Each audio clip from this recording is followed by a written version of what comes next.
Hi everybody, we are on our way to Half Moon Bay, which is just down the coast on the ocean side, down the peninsula from San Francisco, for my first really solo paramotor flight.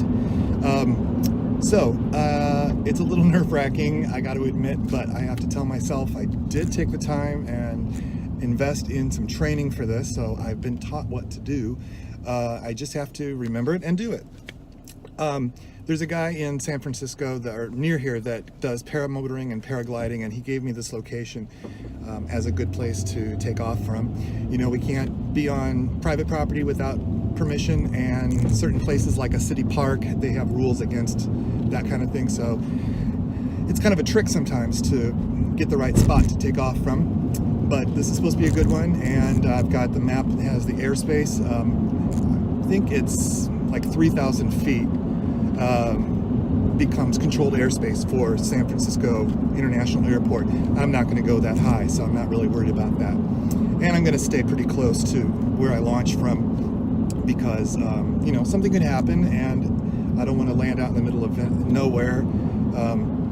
You know, if the motor goes out and you have at least some altitude, you can find a place to glide in and land safely. Now, if the wing gives out, then you're screwed. Then you're coming down fast. That doesn't happen hardly at all. In the case that it does, you can carry a reserve parachute, throw that out, and that will bring you down to the ground, but you don't get to pick where. So I don't have the reserve parachute installed right now. It's a little bit heavy, so I don't think the wing is there's nothing wrong with that wing. It's brand new. These things are tested. The lines are made of Kevlar. I mean, they're over-engineered, which is good news. So here we go. Gonna get set up and remember everything I've learned and take a deep breath. And hopefully the winds I've checked are gonna be favorable. I was a little not sure about how to read the skies, which is something I really should have learned in training. But the guys online in the paramotor group on Facebook helped me out a lot, giving me tips on kind of what to look for, what the limits are. You don't want it to be too windy. A little wind helps bring the wing up, and we don't have to run as far to take off. But too much wind and especially a lot of gust can throw us around. And as a newbie, I don't want to be thrown around and tested quite like that. So it looks like it's going to be okay. If I have to wait a little while for the winds to come down, that's okay. Fingers crossed.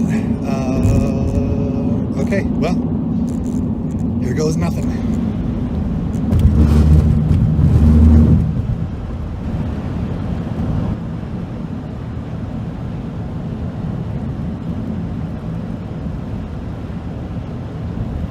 Okay, we're just about ready to go.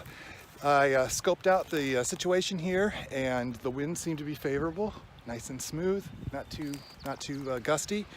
It took me some time to get the risers untangled from the wing, but we're all set to go. I started the motor, it works. So got a GoPro camera. What else do you need, right? Okay, so fingers crossed. Let's make this a wonderful first solo flight.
It's amazing. I got up on my first try, and the key is not to be timid.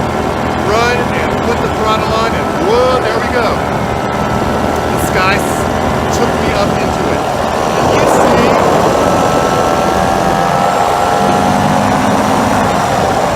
how beautiful it is up here.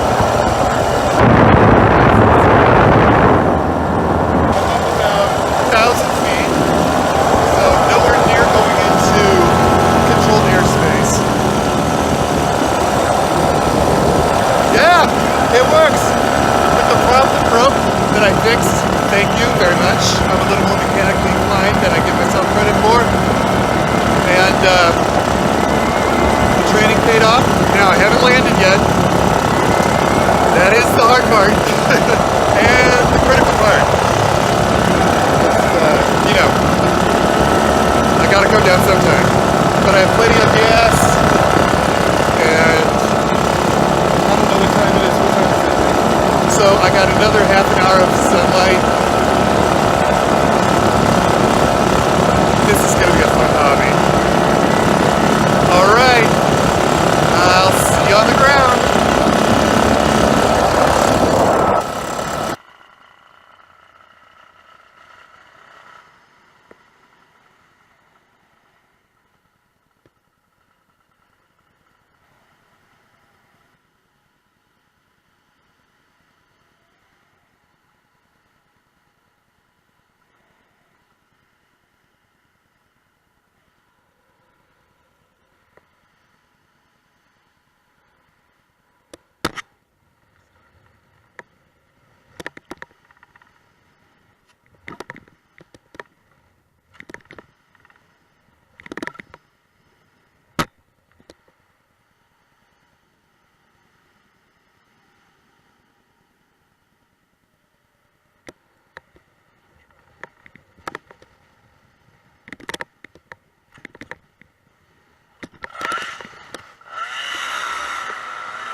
And as a reward, donuts. There's a Dunkin' Donuts on the way. How lucky can you get? Donuts.